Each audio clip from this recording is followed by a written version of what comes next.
বাচ্চার বয়স ৬ মাস হলে আপনি প্রথম যখন সলিড শুরু করছেন তখনই কিন্তু বাচ্চাকে খেজুর খাওয়াতে পারেন। খেজুরে কিন্তু লোহা, ক্যালসিয়াম, সোডিয়াম, ফসফরাস এবং ম্যাগনেসিয়াম সহ ভিটামিন ৬ এবং ভিটামিন ভি সহ আরও অনেক ধরনের ভিটামিন রয়েছে, যা শিশুর হৃদয়কে সুস্থ রাখে এবং বেশ পুষ্টিকর। এছাড়া খেজুর শিশুর বৃদ্ধির জন্য প্রয়োজনীয় পুষ্টি যোগ করে, যা দুধ সরবরাহ করতে পারে না। আপনি বাচ্চার যে কোনো খাবারের সাথে খেজুর অ্যাড করে খাওয়াতে পারেন।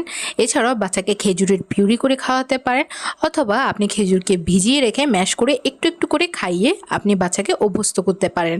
খেজুর বাচ্চাদের হাড়ের উন্নয়ন করতে এবং মস্তিষ্কের উন্নয়ন, বদহজম প্রতিরোধ, লিভারের সুরক্ষা দিতে অনেক বেশি কার্যকরী।